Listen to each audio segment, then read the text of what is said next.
Ça fait partie de ton identité. Si tu sais pas d'où tu viens, tu sauras pas où tu vas. Ça, c'est clair. Quand on dit à un artiste de rester vrai, où il a grandi fait partie de son identité.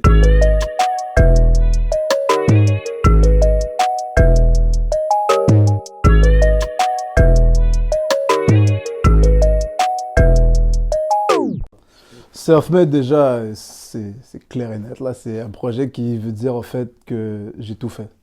En fait, sur ce projet-là, j'ai produit tous les sons, j'ai mixé tous les sons, je les ai écrits, de A à Z. De A à Z, c'est moi partout. J'ai toujours voulu faire ça, un projet complet où est-ce qu'il n'y avait que moi sur la prod. Au début, j'avais en tête juste une mixtape, mais après, je me suis dit, les sons sont lourds, c'est travaillé, il y a un univers derrière tout ça, on a une bonne stratégie pour la promo et tout. Je me suis dit, on l'a travaillé comme un album, c'est mon premier album.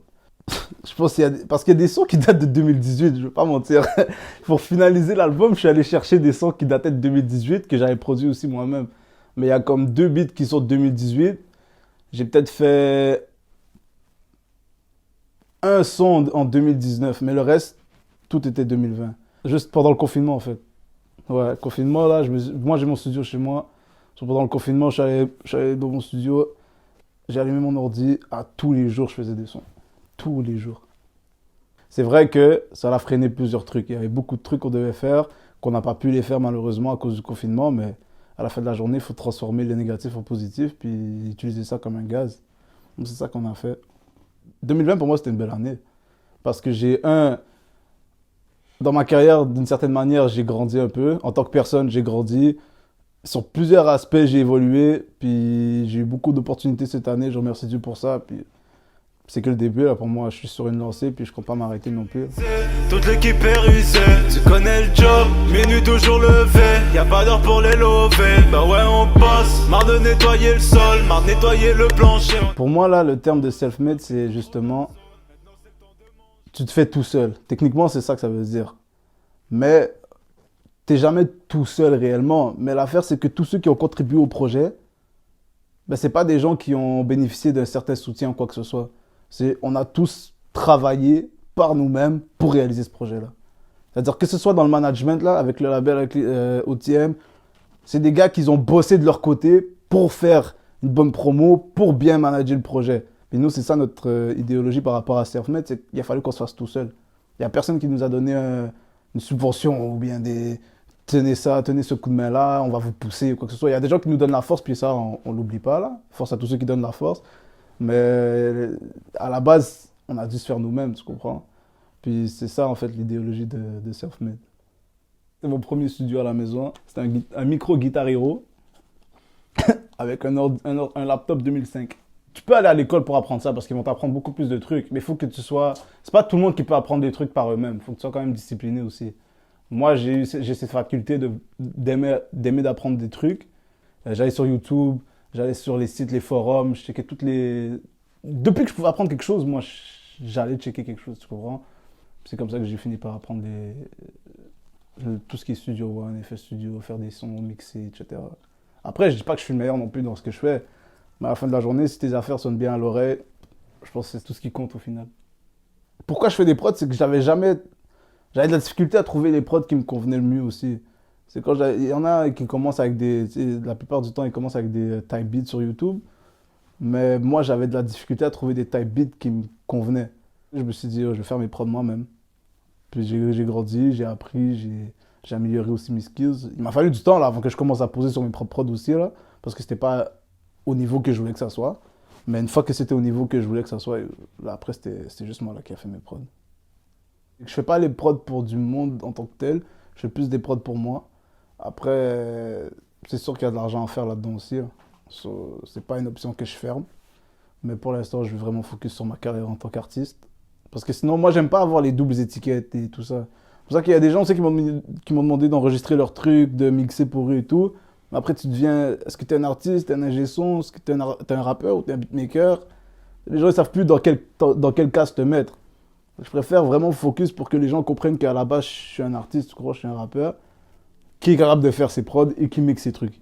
Tu comprends? Après, quand je serai bien installé, là, on peut commencer à voir si vendre des prods ou mixer pour des gens, produce, tout ça.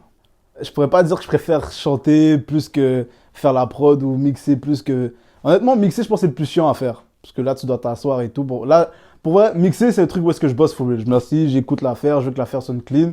Tu fais travailler aussi tes oreilles. Sur la vérité, mixer, c'est le truc... Pas que le truc que j'aime le moins faire, mais c'est un peu le truc le plus chiant à faire. Mais à la fin de la journée, c'est pas un problème non plus. Tu sais, je m'amuse à la fin aussi. Là. Mais faire des prods ou écrire, c'est pareil là, pour moi. Je casse ma puce, à 180 sur la foutue carotte, je vais rejoindre MOUS sur la rive sud.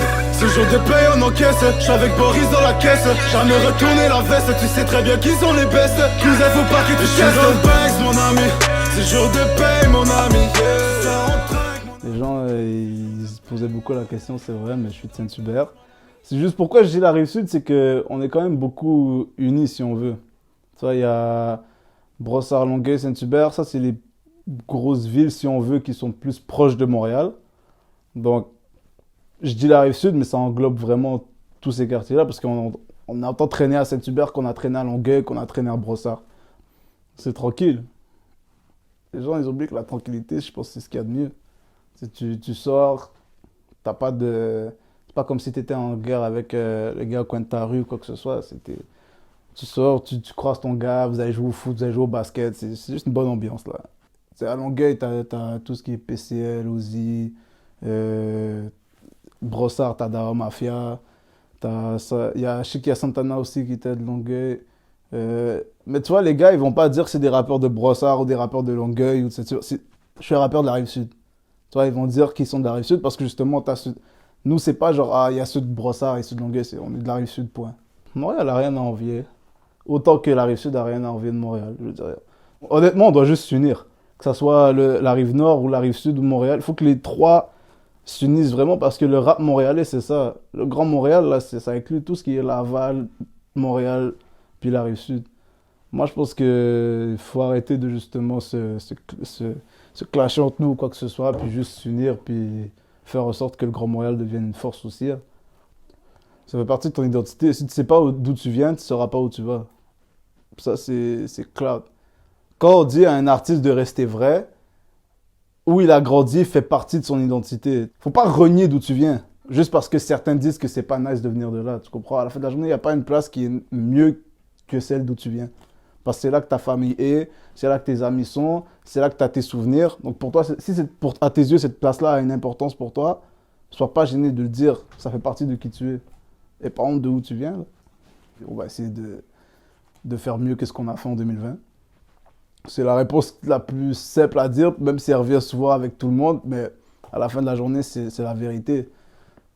C'est bien d'avoir fait certaines stats, mais je ne suis pas encore où est-ce que je vais être. Je sais que j'ai encore du travail à faire, je sais que la route est encore longue, mais je suis prêt à la faire, tu comprends? Je suis concentré, je suis encore plus motivé, j'ai encore plus faim, parce que maintenant j'ai commencé à goûter à certains trucs. Tu comprends? On va être l'artiste le plus écouté de 2021. Ça, c'est un autre objectif que j'aimerais réaliser. Donc, c'est bien, honnêtement, que les gens ils ont envie d'en apprendre plus sur nous parce que justement, le travail paye, puis on vient de loin. On a commencé avec zéro, là, littéralement zéro. Puis aujourd'hui, ben, on est attendu, les gens ont envie de voir qu'est-ce qui se passe avec nous maintenant. Donc je pense que c'est une bonne chose, mais on veut plus. Et la famille, c'était ton gars Mousse pour Style Libre. Self-made disponible partout. Ciao.